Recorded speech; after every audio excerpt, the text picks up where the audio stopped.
Before we start, I want you to think about the city you live in right now. Whatever its name, whatever its reputation, there's a version of its history most people never hear. The comfortable version, the tourist version. Bristol has one of those, but Bristol also has the other version, the real one, a version involving 500,000 enslaved people, a city that built cathedrals with blood money, rioting mobs that burned their own streets to the ground, and one man who sailed into the unknown and accidentally unlocked the modern world. This is 2,000 years of Bristol, rebuilt using artificial intelligence, so you can see a city that has almost completely vanished. Stay until the end.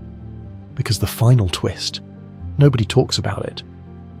Long before this place had a name, the Romans built a port 6 miles downstream, right where 2 rivers met. They called it Abona, and for 300 years, soldiers and merchants moved through it, shipping supplies between Bath and the garrison forts of Roman Wales. Then Rome fell. The port was abandoned, the rivers kept flowing, the hills went silent. It would take 5 more centuries before anyone built here again. When they did, it was the Saxons, and what they chose to build tells you everything about why this city survived what was coming.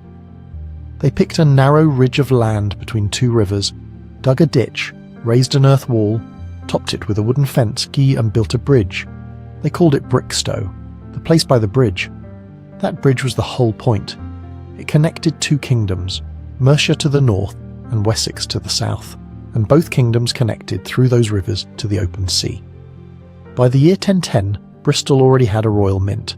You only got a royal mint if you were a town that actually mattered. Here's the part they don't put on the tourist signs.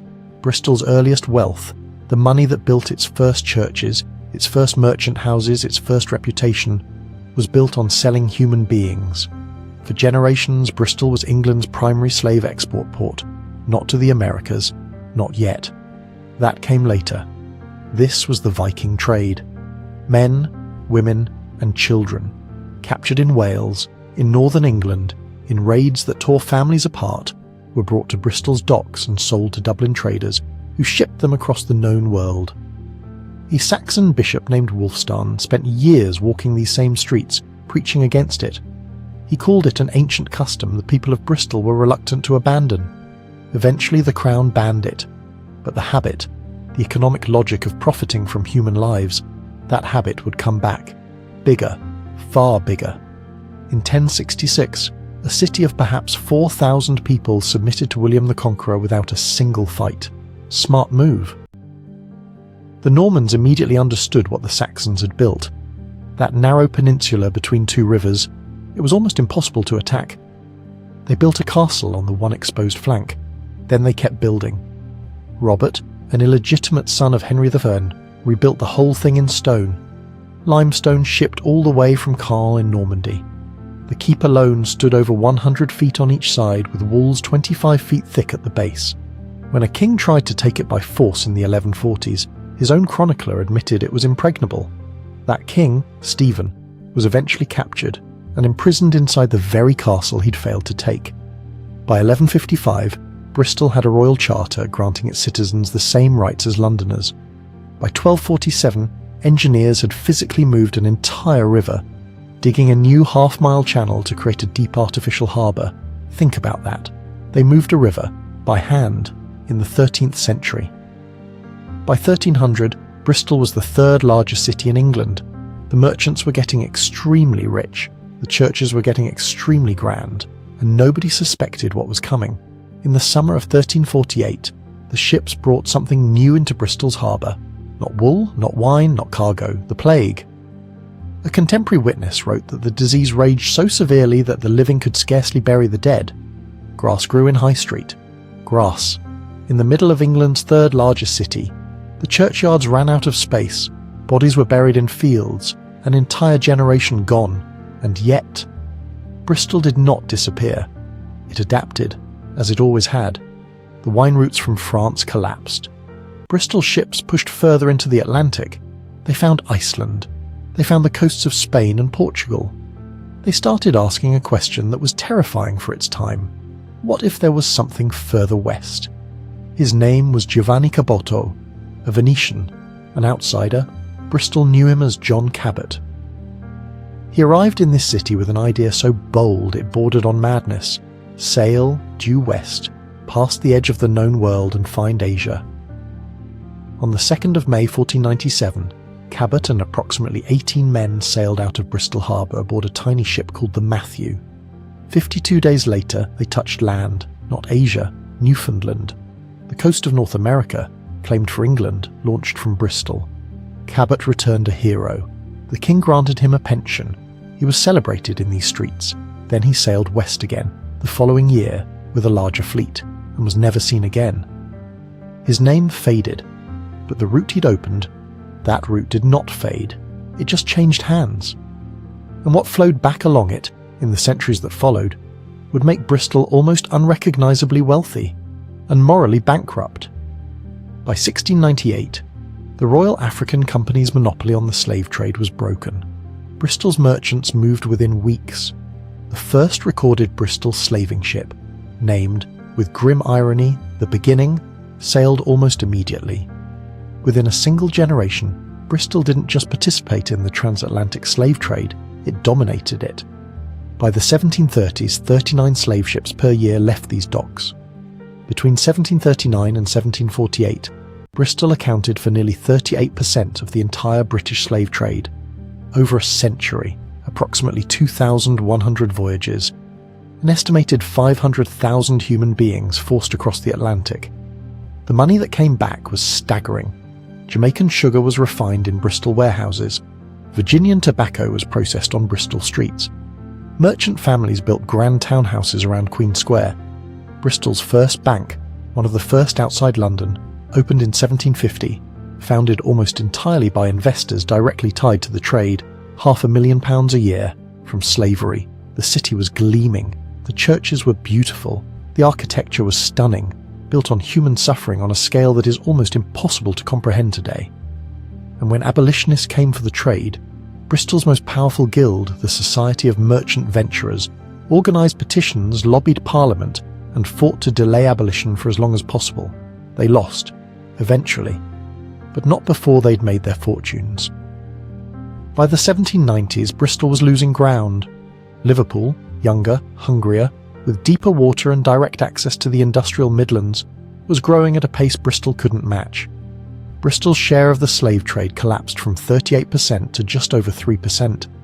Tension was building in the streets. In 1793, a bridge toll dispute turned into a massacre. When the crowd tore down the toll gates, the militia opened fire. 11 people died in a single evening. One of the worst episodes of state violence in 18th century England.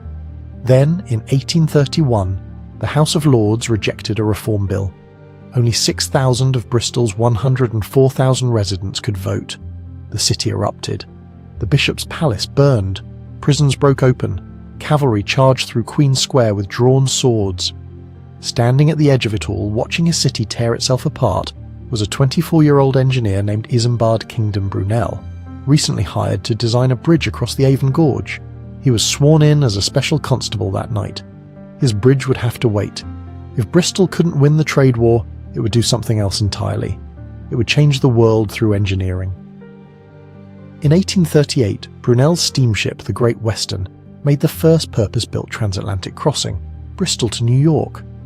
In 1840, the Great Western Railway connected Bristol to London. The journey that once took days now took hours. In 1843, Prince Albert travelled down from London personally to witness the launch of the SS Great Britain, the largest ship ever built, the first ocean-going iron vessel in history, powered by a screw propeller. She crossed the Atlantic in 14 days. One newspaper called her the greatest experiment since the creation.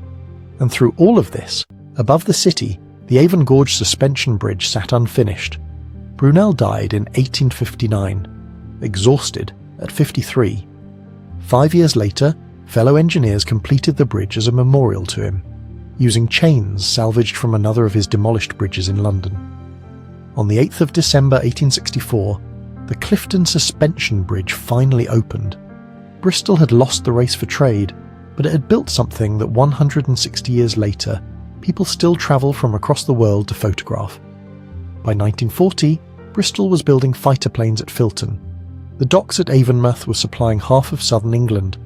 The German navigators knew exactly where to aim. They followed the River Avon by moonlight, straight into the city. On the night of the 24th of November 1940, 148 bombers dropped over 12,000 incendiary devices in a single raid. Within 1 hour, 70 fires were burning. By morning, 207 people were dead. The raids kept coming. 6 major attacks between November 1940 and April 1941. The longest lasted 12 hours. Temple Mead Station hit. Queen Square damaged. 4 ancient churches destroyed. The medieval city centre gutted. By the time it was over, nearly 1,300 people dead. Over 89,000 buildings damaged. The mayor described what remained. The city of churches had become the city of ruins. Bristol rebuilt in concrete and steel. The old industries faded. The docks went quiet. By the 1970s, the city felt hollowed out. And then, in the back streets of St. Paul's, a neighbourhood of Caribbean, African and white working-class families, something completely unexpected started growing. Sound systems, reggae and funk, hip-hop bleeding through the walls of house parties. A collective called the Wild Bunch started throwing parties that mixed every genre, every culture, every sound into something that had no name yet. In 1991, some members of that collective released an album called Blue Lines, under the name Massive Attack. It is now considered the first trip-hop record ever made. Within 4 years, Portised's debut album won the Mercury Prize. Tricky's album was described as a masterpiece of dark ambience. Bristol had invented a genre, from nothing, from the rubble. And on the walls of Stokes Croft, a young graffiti artist was picking up a spray can for the first time. In 1997, he painted a teddy bear throwing a firebomb at riot police. His name was Banksy, and nobody knew yet. On the 7th of June 2020, a crowd gathered in Bristol city centre. They had ropes. They had intent. In the middle of the square stood a bronze statue of Edward Colston, a senior official of the Royal African Company, personally responsible for the transport of approximately 80,000 enslaved people. His statue had stood there since 1895, a benefactor, a city father. In 4 minutes, the crowd pulled it down. They rolled it through the streets. They threw it into the harbour. 2,000 years of Bristol history, and it came to this. A city literally throwing its own past into the water. The statue was retrieved days later. It now lies in a museum, flat on its back, still covered in protest graffiti, surrounded by the placards that brought it down. 4 people were charged with criminal damage. In January 2022, a jury acquitted all 4. The city that built its fortune on the trade of human beings had spent 200 years deciding what to do with that knowledge. Apparently, this is what it decided. What Brixtow became is a city that still doesn't quite know what it is. A port without an empire, a factory town without factories, a medieval city bombed into concrete, a music scene that changed the world, a graffiti artist nobody saw coming, 2,000 years, and still rebuilding. That's Bristol. If you made it to the end, thank you, genuinely. This video took weeks to research and build. If you want to see more cities reconstructed like this, subscribe.